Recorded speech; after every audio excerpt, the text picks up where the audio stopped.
Hello friends, welcome to my channel your channel Sai એકેડમીમાં હું નીલ સાગત્રા આપનું હાર્દિક સ્વાગત કરું છું.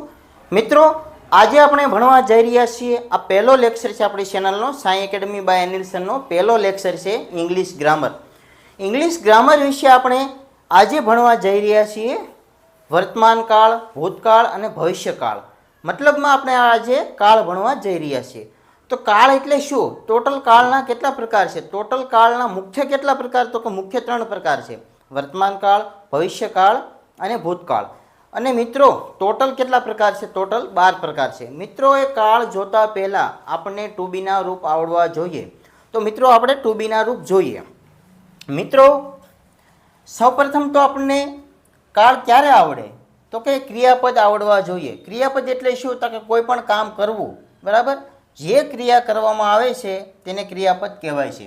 તો કે ધારો કે મિત્રો, આપણે ઓલ સેન્ટેન્સ પેટર્ન ભણવાના છીએ, બરાબર? ટેન્જીસ કાળ, કુલ કાળ કેટલા છે? કુલ કાળ 12 છે. મુખ્ય કાળ કેટલા છે? મુખ્ય 3 છે.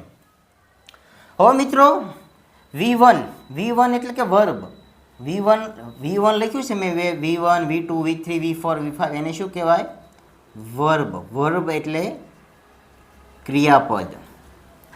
તો મિત્રો, આ V1 એને ઇન્ફિનિટિવ એટલે કે બેઝ ફોર્મ પણ કહેવાય, ગુજરાતીમાં તેને મૂળ રૂપ કહેવાય અને ઇન્ફિનિટિવ કહેવાય. પરીક્ષામાં પૂછાઈ શકે છે મિત્રો. કોઈ પણ ઇંગ્લિશ, સ્પોકન ઇંગ્લિશ પણ તમારે કરવું હોય કે સ્પર્ધાત્મક પરીક્ષા માટે પણ તમારે કરવું હોય તો પણ આ પૂછાઈ શકે છે, બરાબર? બેઝ ફોર્મ V2 એટલે કે પાસ્ટ ફોર્મ એટલે કે ભૂતકાળનું રૂપ. V3 એટલે કે પાસ્ટ પાર્ટિસિપલ એટલે કે ભૂત કૃદંત. ગુજરાતીમાં જેમ કૃદંત આવે છે ને તેવી રીતે ઇંગ્લિશમાં પણ કૃદંત આવે છે. એને શું કહેવાય? Past participle. પછી પ્રેઝન્ટ ફોર્મ, એને વર્તમાન કાળનું રૂપ કહેવાય. પ્રેઝન્ટ પાર્ટિસિપલ એને વર્તમાન કૃદંત કહેવાય. તો મિત્રો, જોઈએ આપણે ટુ બી. હવે મિત્રો, ટુ બી એટલે શું? તો કે મિત્રો, મૂળ રૂપ છે ટુ બી. આપણે અહીંયા જોયું, લખ્યું છે કે મૂળ રૂપ, base form, infinitive. To be, was were, been, am is are, being, આ ટુ બીના રૂપ છે મિત્રો.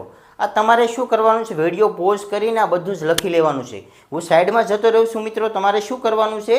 વિડીયો પોઝ કરીને આ બધું જ લખી લેવાનું છે, બરાબર મિત્રો? બીજી વાત મિત્રો, ટુ હેવ. ટુ બી એટલે શું થાય? ટુ બી એટલે હોવું, બરાબર? To be, was were, been, am is are, being, બરાબર? આ એના રૂપ છે, બરાબર મિત્રો? ટુ બી એક જ એવું ક્રિયાપદ છે કે તેના 3 રૂપ છે વર્તમાન કાળના: એમ, ઇઝ, આર, બરાબર મિત્રો? પછી આપણે જોઈએ ટુ હેવ. ટુ હેવ એટલે શું? ટુ હેવ એટલે પાસે હોવું. To have, had, have, has, having. To do. To have એટલે પાસે હોવું, ટુ ડુ.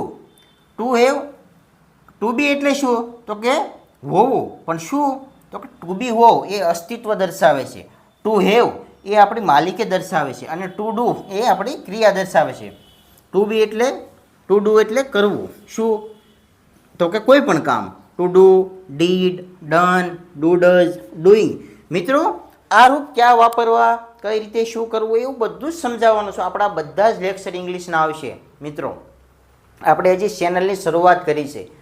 આપણે તમામ ઇંગ્લિશના ટોપિક કવર કરાવવાના છીએ, બરાબર મિત્રો? પછી ટુ રાઇટ. આ મિત્રો વર્બ છે બધા. મિત્રો, તમારે આ 3 તો વર્બ આવડવા જ જોઈએ, ફરજિયાત, કમ્પલસરી, બરાબર? તમને આવડવું જ જોઈએ. પછી ટુ રાઇટ. રાઇટ એટલે શું થાય? લખવું. રોટ, રિટન, રાઇટ, રાઇટ્સ, રાઇટિંગ. પછી ટુ ટીચ. ટીચ એટલે શીખવું. ટોટ, ટીચ, ટીચીસ, ટીચિંગ, બરાબર? Two fly. ફ્લાય એટલે ઉડવું થાય અને સગાવવું થાય. પતંગ સગાવતા હોય ત્યારે સગાવવું અને પક્ષી ઉડતું હોય ત્યારે ફ્લાય, બરાબર? પછી ફ્લુ, ફ્લોન, ફ્લાય, ફ્લાઇઝ, ફ્લાઇંગ. તો મિત્રો, આ આપણે ટુ બીના રૂપ જોયા.